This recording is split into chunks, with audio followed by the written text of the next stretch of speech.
Com um público abaixo do esperado, os atos do Dia do Trabalhador reúnem apoiadores de Jair Bolsonaro e de Lula em cidades como São Paulo, Rio de Janeiro e Brasília. Na região do Pacaembu, na capital paulista, o petista discursou e afirmou que alguém melhor que o atual presidente vai vencer as eleições. Ele ainda defendeu que o Brasil volte a ser um país civilizado e do diálogo. Se prepare porque alguém melhor do que esse presidente vai ganhar as eleições. E aí, ao invés de vocês ficarem xingando o presidente na rua, vocês vão ser convidados para sentar numa mesa de negociação, para a gente restabelecer as condições de trabalho e o respeito ao direito dos trabalhadores. Vamos voltar a ter um país civilizado. As instituições vão se respeitar. A gente precisa voltar àquela sociedade em que o amor supera o ódio. No mesmo ato, Lula pediu desculpas após dizer que Jair Bolsonaro não gosta de gente, gosta de policial. Ontem eu fui na Zona Norte, na Brasilândia, fazer um ato com as mulheres para discutir o custo de vida.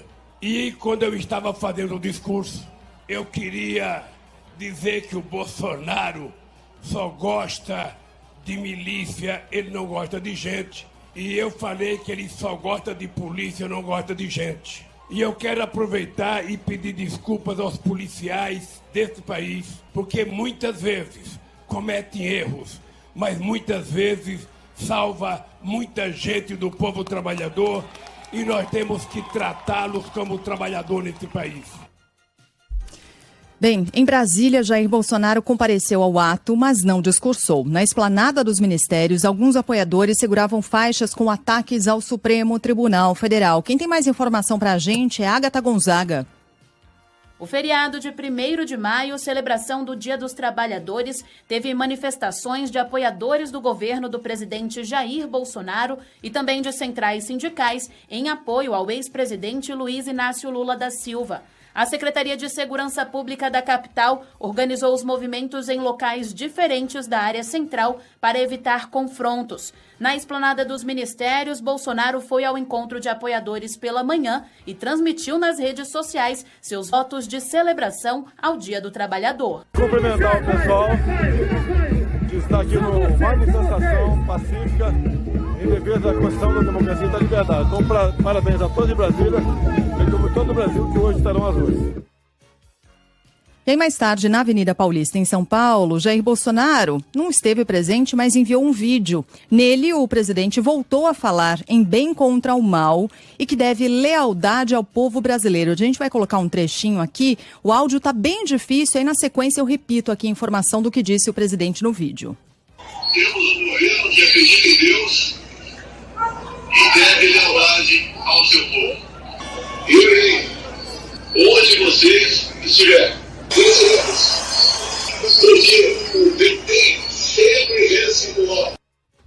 Ele diz o seguinte: temos um governo que acredita em Deus e deve lealdade a seu povo. Eu irei onde vocês estiverem. Venceremos porque o bem sempre vence o mal. Agora, acompanhando tudo o que aconteceu nessas celebrações do Dia do Trabalhador, do 1º de maio, porque é assim que precisa ser encarado, né? Houve tão poucos discursos sobre necessidade de geração de empregos e, acima de tudo, já que estamos falando de 2 pré-candidatos, quais são os planos?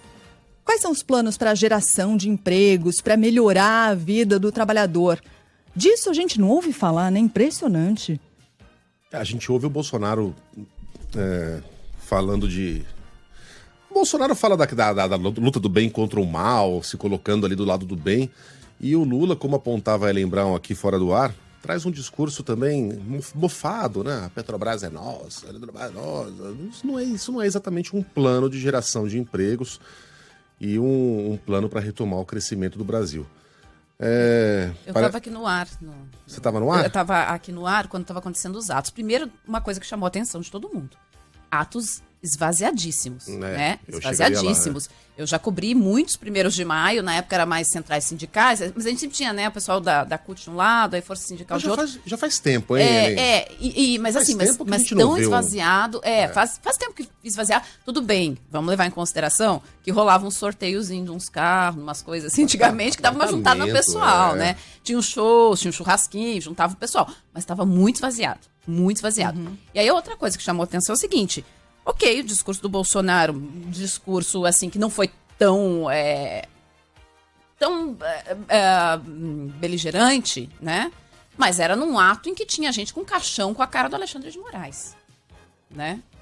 O presidente discursou num ato que tinha gente com caixão com a cara do Alexandre de Moraes. Caixão do Alexandre. Mas aí você pode argumentar que o caixão não é literal. Já fizeram isso com o João Dória também em São Paulo. Fizeram com a Dilma em 2000. Que o caixão é a morte política, mas os cartazes pediam o fechamento do STF. Mas estava militar, escrito. AI-5, né? Aí sim.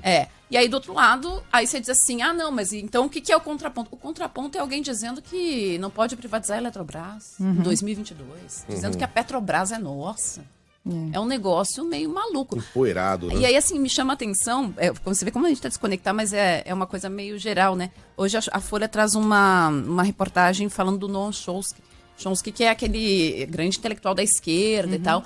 E aí você vê como as duas coisas estão tão coladas, porque na fala do Chomsky, era uma entrevista, um vídeo que ele publicou num canal Edu Kitchen, e aí ele está falando o seguinte, que hoje o mundo tem um grande líder que é capaz de entender o que é necessário para a paz, uma saída diplomática para a guerra na Ucrânia. Donald Trump, diz Chomsky, é o grande líder. E aí vem com um discurso super mofado da esquerda, dizendo que o problema é o avanço da OTAN, E você vê como essas coisas estão conectadas, né? Assim, quando você pega no fundo, aqueles atos ali que estavam ontem de Lula e Bolsonaro, muito extremo, cada um falando pro seu público, que são tão extremos que quando você vê, eles se aproximam. Eu li essa entrevista do Chomsky, meio que resumia o que a gente viu ontem no Brasil, assim. Você dá uma volta, uma guinada tão grande à esquerda que você chega lá na extrema direita e tá todo mundo meio junto. Veja aí o que aconteceu na França recentemente, né? Quando os eleitores de Mélenchon passaram a procurar Marine Le Pen depois do primeiro turno. E é isso que o Brasil tá vendo. Assim, a gente tem dois extremos muito característicos falando pro seu público, cada um no seu ato ontem falou pro seu público. Ninguém falou pro brasileiro médio. Ninguém falou pro trabalhador, Ninguém falou pro brasileiro que tá chão, no né? ônibus agora nos ouvindo, tendo que trabalhar, ou no seu carro, indo pro seu escritório. Aí a gente chega onde eu queria, porque os atos, ambos tiveram menos público que o imaginado. Bom, talvez o das centrais, não tenham tido o público que a gente imaginava mesmo. Mas quem estava organizando esperava mais, até porque atrasou o discurso do Lula em 1, 2, 3 horas para ver se juntava mais gente, não juntou mais gente.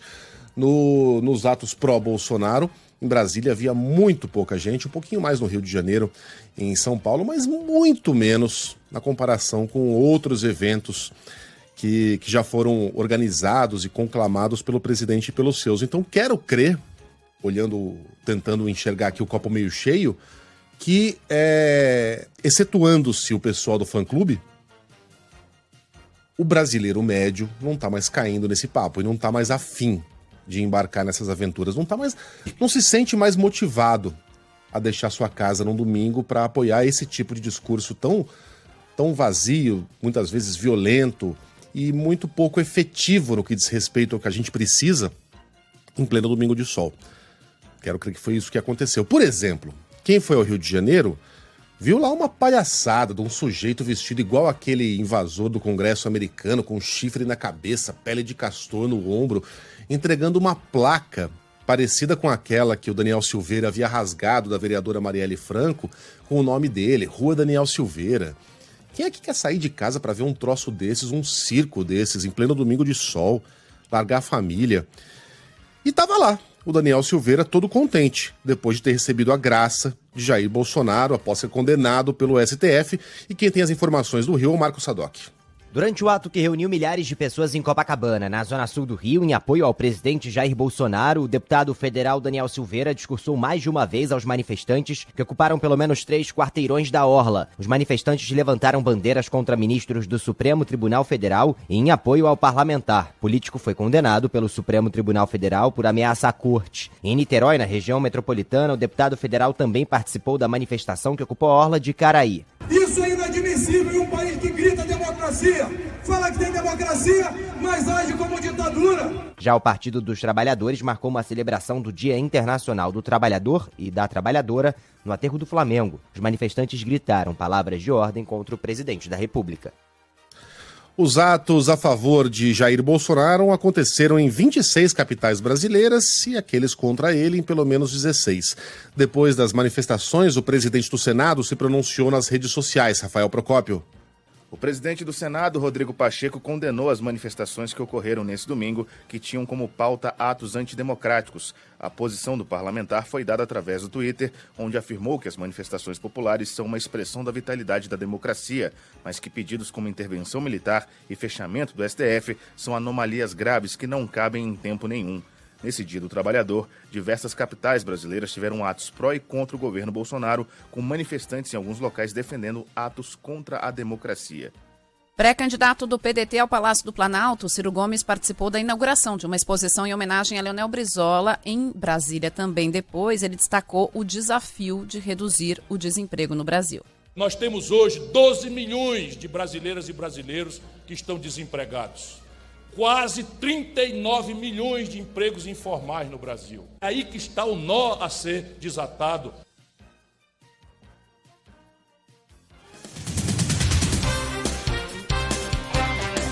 Vamos com outros destaques de hoje. E olha só, essa história aqui é lamentável, é triste demais e demanda uma investigação. 2 médicas foram afastadas depois de um jovem esperar por mais de 4 horas por atendimento no Espírito Santo.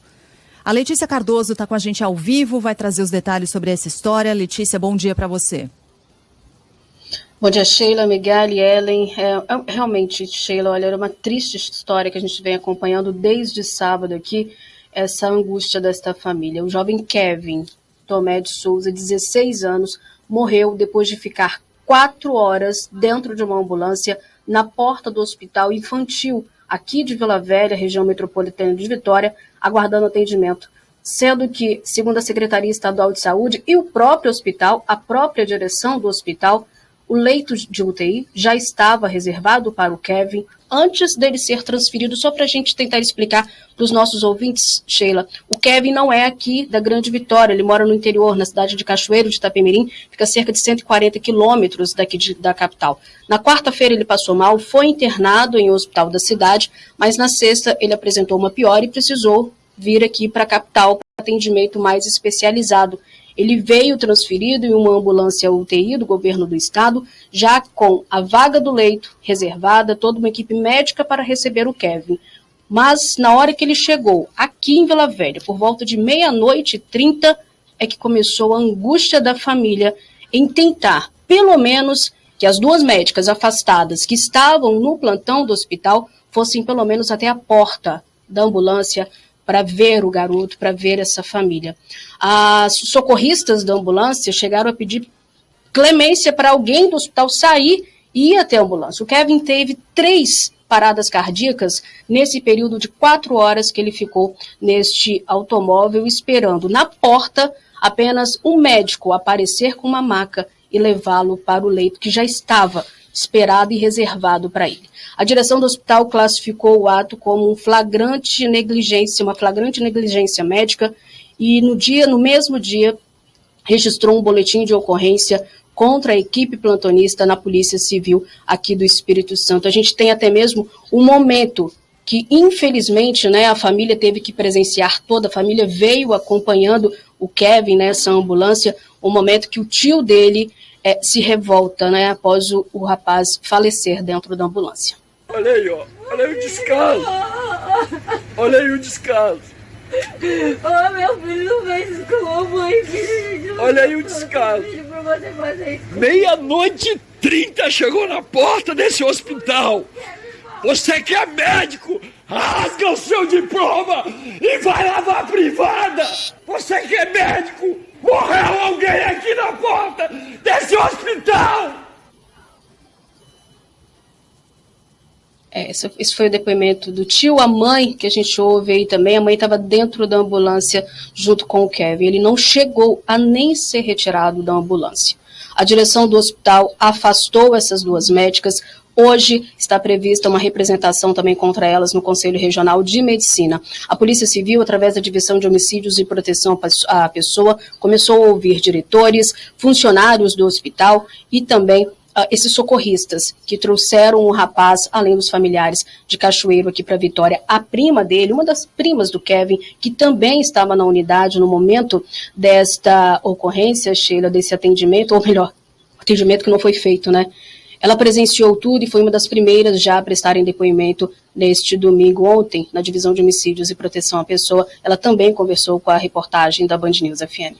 A socorrista desceu da ambulância, foi dentro do hospital e eles falaram que não tinha vaga para o Kevin dentro na UTI. E nem um médico sabia, nem estava pronto para atender ele. Nisso, ele ficou 4h30 na frente do hospital esperando a vaga no CTI. Mas nessas 4h30 ele teve 3 paradas cardíacas. E quem socorreu ele foram os paramédicos da ambulância. Nenhum médico do hospital saiu de dentro do hospital para ver como o Kevin estava do lado de fora. Nenhum médico saiu para perguntar como o Kevin estava.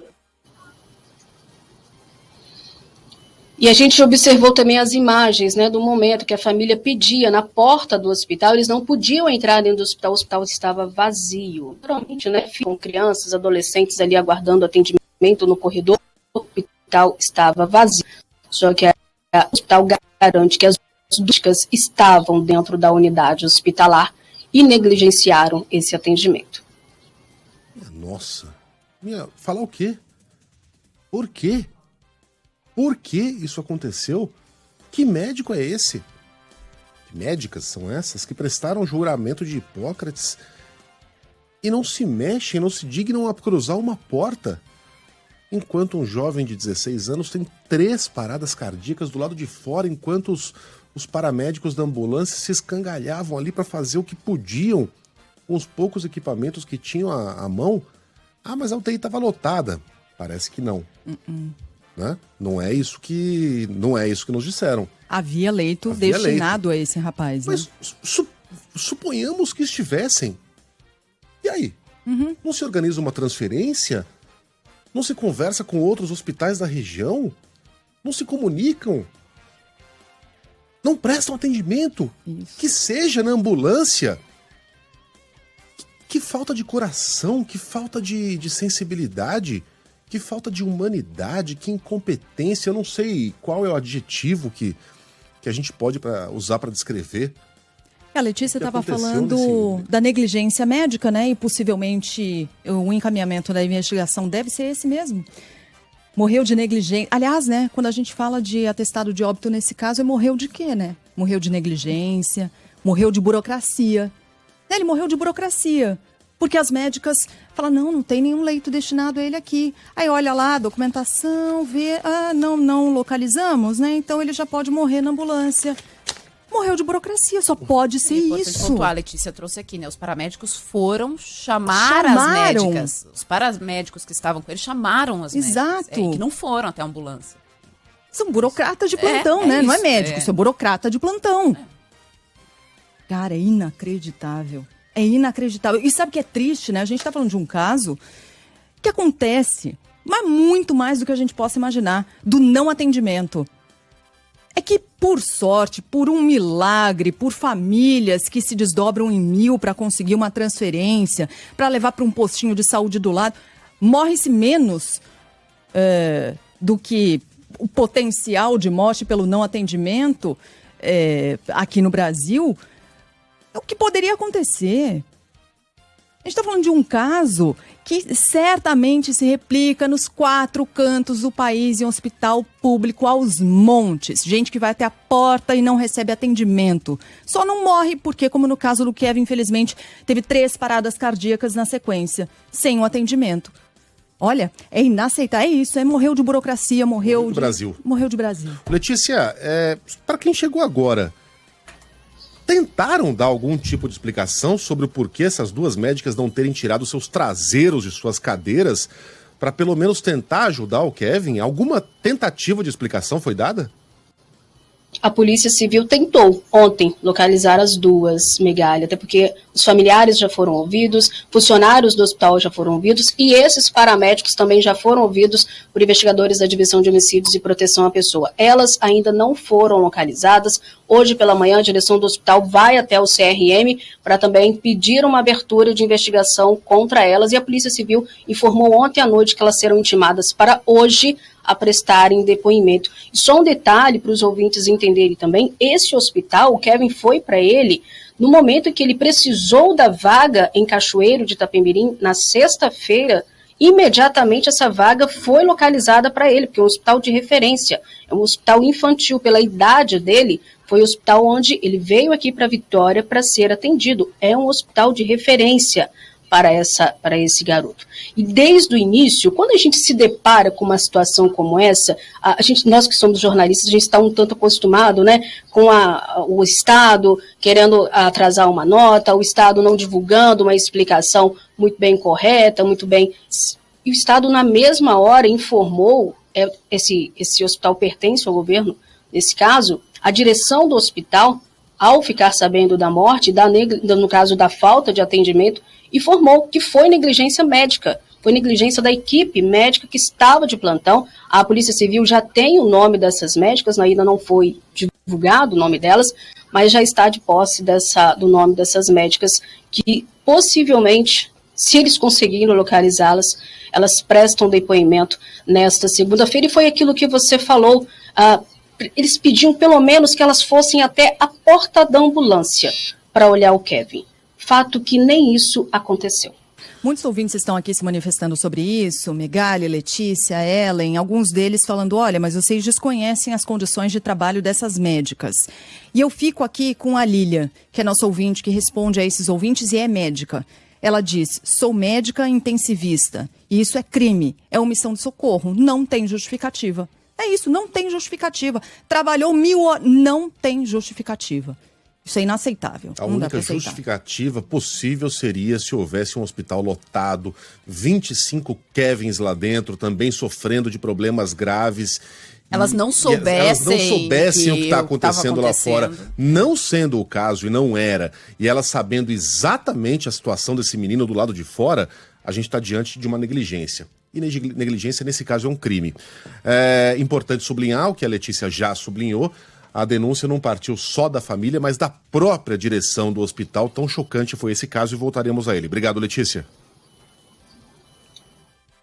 Bom, após um novo reajuste, o gás natural está mais caro em todo o Brasil. Fala, Gabriela Morgado.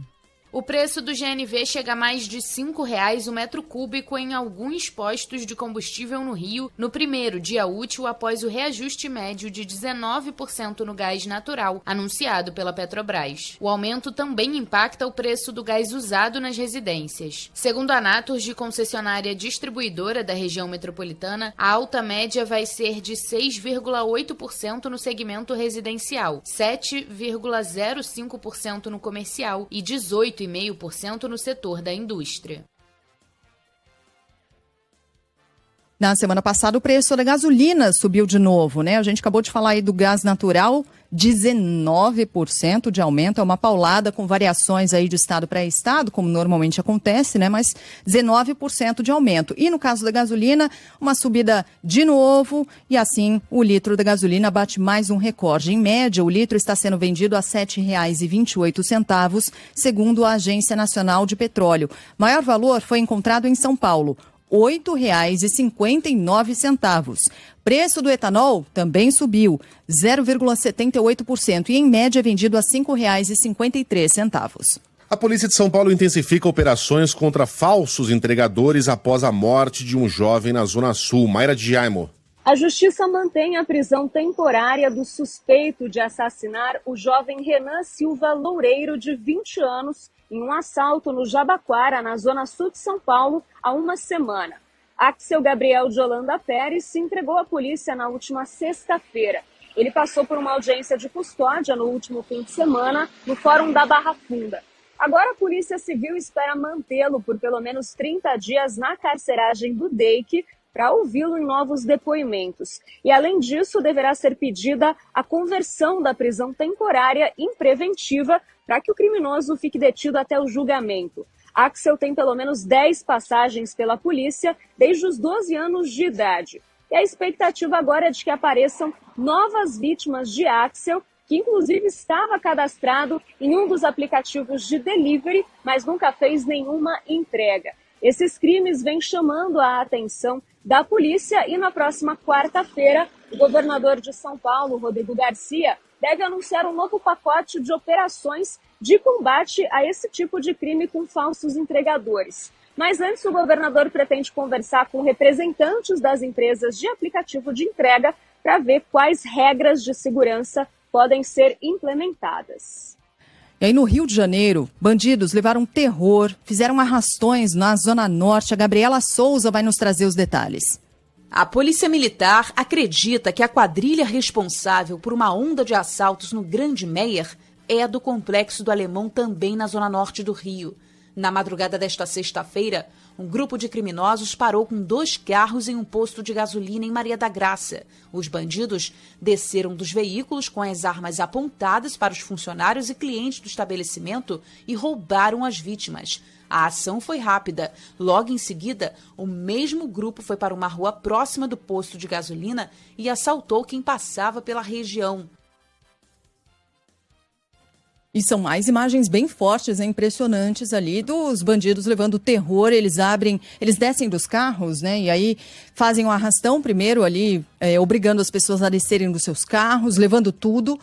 São vários bandidos fazendo isso e depois se dirigem até esse posto de combustíveis onde fazem as novas abordagens também, tudo na Zona Norte. A gente vai seguir acompanhando esse caso. Ainda no Rio de Janeiro, por suspeita de regalias, o ex-governador Sérgio Cabral pode ser transferido de prisão. Fala aí, Luana Bernardes. O ex-governador do Rio, Sérgio Cabral, pode ser transferido para um presídio de segurança máxima nesta segunda-feira. A Justiça Estadual suspeita que ele esteja recebendo regalias no Batalhão Especial Prisional da Polícia Militar em Niterói, na região metropolitana do Rio. As informações são do Fantástico, da TV Globo, que revelou em reportagem que foram encontrados celulares anabolizantes, cigarros eletrônicos e listas de encomendas a restaurantes na penitenciária durante uma vistoria do juiz da Vara de Execuções Penais. Em nota, a defesa de Cabral disse que na fiscalização realizada na semana passada não foi encontrada nenhuma irregularidade na cela do ex-governador. Tem uma cara de pau, né, gente? Gente. Mas e daí? O cara tá... Bom, então que a regra vale pra todos. Sim, é claro. isso. Né? Quem já foi pra uma prisão sabe que se tiver um sabonete Dove é luxo, entendeu? Exato. É disputado a unha lá dentro. Exato. E tem coisa... Agora você tem R$1.500 de lista delivery. de comida, né? Lista. Nossa. Tinha kafta, tinha... que mais? Tinha... comida árabe aos montes, tinha o cigarro eletrônico também, pedido de cigarro eletrônico, além dos celulares. Veja bem, tal, né? eu sou bem contrária àquela visão média do justiçamento, que o cara tem que ficar lá no meio do rato e não sei o que. Eu acho, não é... É que a gente tá falando de regalia. A gente tá falando de regalia, é isso. É regalia, né? Diferente. Por ser quem é, né? É o que a Ellen disse, um sabonete da Pombinha lá vale... Vale muita coisa lá dentro. Mas, se a família tiver condição de levar o sabonete da Pombinha, ok, leve-se o sabonete da Pombinha. O problema é que havia muitos itens lá que o regulamento da prisão não permite. Celulares, isso. Por exemplo, celular, óbvio. É isso, tipo, né? O primeiro é o mais óbvio de todos. Cigarro eletrônico, essas coisas não são permitidas dentro de uma cadeia. Então, se vale para Sérgio Cabral, tem que valer para todos. E se não vale para ninguém, obviamente não tem que valer para o ex-governador. Por isso, ele vai ser transferido. Em Belo Horizonte, os metroviários encerram a greve mais longa da história. Tayane Ribeiro. Após mais de 40 dias em greve, o metrô de BH volta a circular normalmente a partir de hoje. Desde as 5h15 da manhã, os trens operam na capital mineira, atendendo as mais de 70 mil pessoas que estavam impedidas de usar o serviço durante a paralisação dos metroviários. O sindicato que representa a categoria informou que os trabalhadores decidiram retomar as atividades em prol da população, que além da paralisação do metrô também estava sofrendo com a redução da circulação dos ônibus na capital. Os trabalhadores estavam em paralisação desde o dia 21 de março, em protesto contra a privatização da CBTU, que pode ocasionar mais de 1.500 demissões. A Caixa libera nesta semana mais um saque extraordinário do FGTS. Léo Souza. Na quarta-feira, os trabalhadores nascidos em março poderão fazer o saque extraordinário de até R$1.000 do Fundo de Garantia. A liberação do benefício começou no dia 20 de abril para os nascidos em janeiro. O pagamento vai até 15 de junho, de acordo com o mês de nascimento do trabalhador, e a retirada será possível até o dia 15 de dezembro. No app FGTS, é possível consultar o valor e a data do pagamento, que será feito apenas pelo aplicativo Caixa Tem. O presidente da Câmara dos Estados Unidos faz uma visita surpresa à Ucrânia para demonstrar apoio ao país. No fim de semana, civis começaram a ser retirados de uma siderúrgica na cidade sitiada de Mariupol. Quem tem mais informação é o Arthur Queiroz. A visita de Nancy Pelosi a Kiev para encontrar o presidente ucraniano Volodymyr Zelensky ocorre pouco depois de Joe Biden pedir ao Congresso americano 33 bilhões de dólares adicionais para a Ucrânia, dos quais 20 milhões serão destinados a armamentos. Depois da reunião surpresa, já na Polônia, a presidente da Câmara dos Estados Unidos foi perguntada sobre a possibilidade de uma retaliação do governo russo. Nancy Pelosi respondeu que, uma vez que você se vê ameaçado, recuar significa dar força ao inimigo. You cannot fold to a bully. Neste domingo, a Ucrânia anunciou que quase 100 civis foram retirados de uma siderúrgica de Mariupol, cidade portuária da região leste, que está ocupada por tropas do Kremlin. De acordo com a ONU, a operação de retirada foi coordenada pela Cruz Vermelha, tropas russas e forças ucranianas.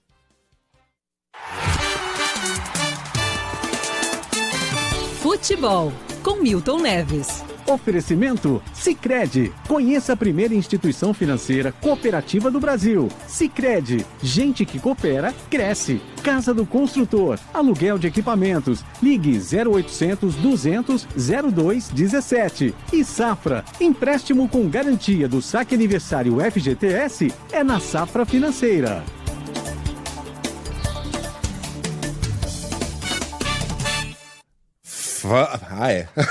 A Sheila falou, não se atreva a chamar o Milton Neves sem antes lembrar que o Corinthians é líder do Brasileirão. Mas por pouco tempo, né? Ué, mas por enquanto a gente registra, entendeu? Se o Santos ganhar o Sansão hoje, já é líder de novo. Então... Mas neste instante, o Corinthians está no topo da tabela. Fala, Milton, bom dia.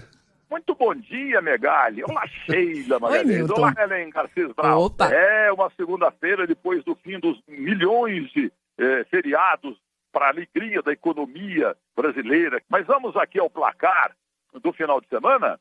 Acertei tudo, hein? O Ceará em casa perdeu do Red Bull Bragantino, que é um time tinhoso. Ceará 0, Bragantino 1. E o América Mineiro, hein? Recebeu o Atlético Paranaense e venceu por 1-0. O Goiás, que tem um goleiro chamado Tadeu, que era da Ferroviária de Araraquara, ele é paranaense, um goleiro espetacular. Ele tomou 2 gols do badalado Atlético Mineiro, só que o jogo terminou 2-2. E o Hulk foi, criticado porque teria dado um chute ou deu um chute no jogador do Goiás. 2-2 placar final. O Cuiabá em casa recebeu o Atlético Goianiense, que é o time da camisa mais bonita do futebol brasileiro, placar final de 1-1. E o Botafogo, hein? O Botafogo em casa contra o Juventude, olha que estava perdendo, só empatou 1-1. E o Corinthians? Corinthians ontem contra o Fortaleza, jogo em São Paulo, na Neoquímica Arena, e o Corinthians ganhou com as cartas na mão, viu? Mas o Fortaleza tinha que ter feito, merecia ter feito 3-4-0 no primeiro tempo. E o Coritiba? O Coritiba em casa estava perdendo para o Fluminense por 2-0. Só que o Coritiba virou para 3-2. Uma coisa incrível, parabéns ao Coritiba. E tivemos também o Internacional em casa, só empatando com o Avaí, hein? Para mim ia dar goleada do Internacional, mas o Avaí é um time tinhoso. E agora, hoje, na segunda-feira, temos São Paulo e Santos, que é um jogo que tinha que ter sido domingo às 4 da tarde. Mas o calendário está muito apertado, então a CBF tem que fazer milagres aí para comportar tanto jogo. Essa semana temos jogo hoje, temos jogo amanhã e temos na quarta-feira também. É um inferno. Um grande abraço para vocês, grande semana e bom dia, Brasil!